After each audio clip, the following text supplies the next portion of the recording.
O presidente Jair Bolsonaro ele acaba de sancionar uma lei com mudanças na política contra drogas. O texto prevê a facilitação e a internação involuntária de usuários de drogas, mesmo sem o consentimento. O cara também não quer, mas vai ter que ir. O pedido poderá ser feito por um familiar ou pelo responsável legal do dependente químico. Para falar sobre esse assunto, nós recebemos aqui o médico psiquiatra Marcelo Fialho, que é assessor técnico do Departamento de Atenção Psicossocial da Secretaria de Saúde. Obrigado pela presença. Então, quer dizer que agora essa lei vai facilitar aí o trabalho dos agentes de saúde, porque a gente sabe que tem muita gente que tem problema com as drogas, mas não quer se tratar, não quer se curar, e às vezes até tenta uma ajuda, mas não consegue também. Essa medida, ela facilita também o trabalho de levar essas pessoas para o tratamento, doutor? Na prática, a lei, para a gente que é trabalhador da saúde, enfim, que já atua, não trouxe modificações significativas. Certo. Porque ela reedita já o que a Lei 10.216, já lá em 2001, previa. Internação voluntária, involuntária e compulsória. Compulsória então, via judicial, né? Compulsória via judicial. O texto da lei de 2019, que vem tratar, o que ele faz é uma mudança num detalhamento que é talvez para apoiar pessoas que não tinham familiares, que podiam se responsabilizar na hora de assinar a internação. Ela permite hoje que um trabalhador, seja da saúde, da assistência social, possa assumir essa responsabilidade no momento dessa internação. Mas ela não muda a questão da internação involuntária. A internação involuntária continua sendo um processo de exceção e que se dá pelo esgotamento das outras possibilidades de cuidado, quando não há outra chance, outra possibilidade da pessoa conseguir melhorar daquela situação dela, né? No caso, uma pessoa que está em casa, doutor Marcelo, em casa, tem um problema com drogas, tem um filho com droga, mas é uma pessoa até de idade, que tipo de procedimento ela pode tomar? A gente sabe que tem muita gente que tem essa dificuldade, não tem nem como tirar. O cara começa a quebrar coisa, começa a vender televisão, começa a vender um monte de objetos. Numa situação como essa, doutor, a quem recorrer, a quem procurar? Eu acho que a primeira coisa, ela deve recorrer à equipe de saúde da família onde ela é atendida. Aqui são aquelas pessoas que ficam nas unidades de saúde. Certo. Pode ser um agente comunitário, mas não. Isso. Estou falando do próprio médico, enfermeiro das unidades de saúde do seu município. Esse eu acho que é o primeiro contato. Mesmo que a pessoa não vá, como a responsabilidade é sobre a família, ela pode ir lá e conversar com o profissional de saúde e explicar essa situação.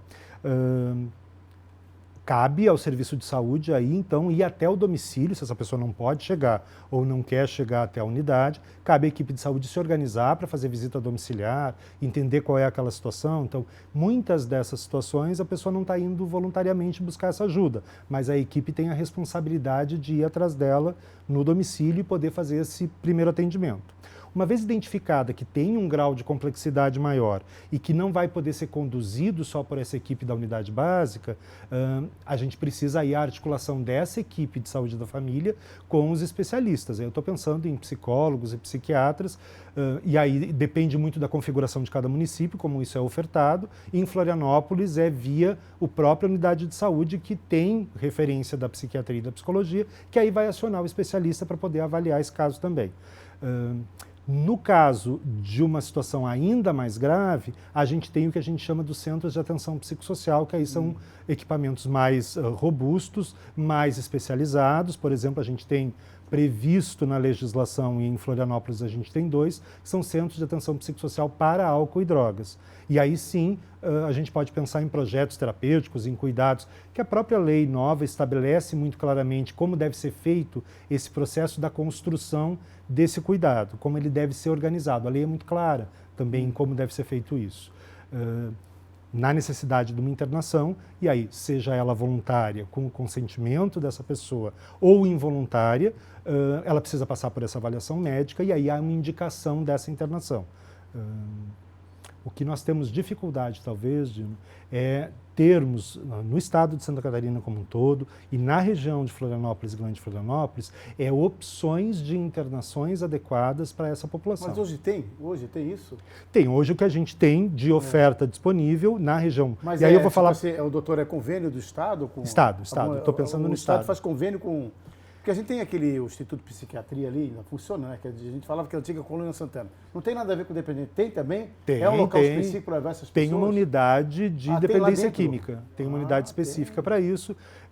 Talvez eu não seja a pessoa que possa dizer dos planos Sim, do Estado sim, com relação a isso, claro. mas eu sei que existem negociações hoje com o Hospital Santa Teresa para que ele se torne uma unidade também específica para o atendimento dessas situações de dependência química, além das outras especialidades que eles atendem lá, mas isso ainda é insuficiente para a necessidade do Estado. Nós precisaríamos negociar com os outros hospitais gerais, o hospital regional, o próprio hospital universitário, que é um hospital federal, um hospital escola, leitos para essa população poder ser atendida também.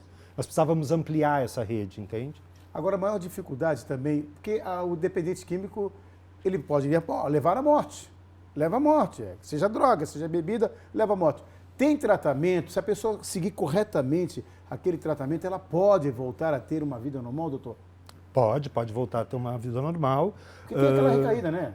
Pô, enfim, como problemas crônicos. Se a gente pensar em hipertensão, problema cardíaco e diabetes, também a pessoa tem diabetes, ela pode morrer do diabetes e muitas vezes ela não faz as coisas que ela precisa fazer para não ter o diabetes ou para poder controlar o diabetes. Se a gente pensar na dependência química como problema crônico, ela também tem esse fator.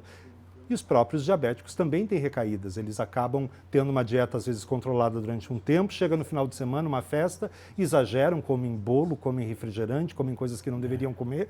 As pessoas com problemas relacionados ao uso de drogas também. Então, a gente tem que pensar num tratamento de longo prazo e entender que possíveis recaídas vão acontecer. O importante é que essa pessoa esteja envolvida num tratamento e que estar junto ali também, que as recaídas sejam identificadas logo e que ela logo retome o tratamento para que ela não caia numa situação de piora, de uma situação mais grave como a que você está falando, que pode levar inclusive à morte. Né? Nosso estado é referência no tratamento, né? A gente tem dado um acolhimento muito grande nessas pessoas, né, doutor?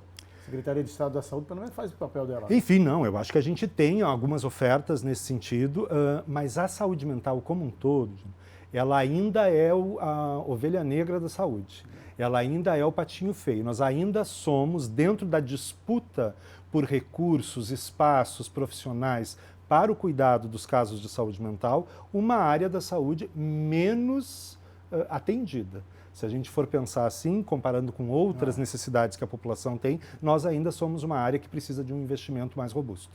Olha, se você tem alguém em casa que é dependente químico, que precisa de internação, o doutor Marcelo disse que são 3 alternativas ainda dentro daquela lei antiga, que é o compulsório, que é via judicial, o cara vai ter que ir na marra, infelizmente. Tem a outra que o doutor falou que é a involuntária. É involuntária? Que é, enfim, o que a gente está discutindo de alguma forma aí, né? E a voluntária. E a voluntária, da pessoa querer se ajudar, querer procurar o tratamento, querer se curar também. Olha, uma coisa que eu, desculpa, que eu gostaria só de colocar assim... Temos ainda 50 segundos. Tá, desculpa, só para dizer. Acho que é importante que a gente não use dos recursos judiciais quando não forem necessários. A lei permite que a gente possa realizar uma internação involuntária sem necessidade de acionamento jurídico e deixar o acionamento jurídico para quando realmente todos os recursos forem esgotados. Obrigado, doutor, pela participação. Imagina, eu que agradeço. Desculpa o chá de cadeira, né? Imagina, que é isso. Mas daí conseguiu acompanhar o jornal inteiro também, né? Acompanhei, valeu a pena. Não, mas a gente vai voltar a conversar de novo, trazer aqui o doutor para explicar melhor essa questão, que é uma questão que a gente tem que estar discutindo a cada dia, todos os dias e sempre.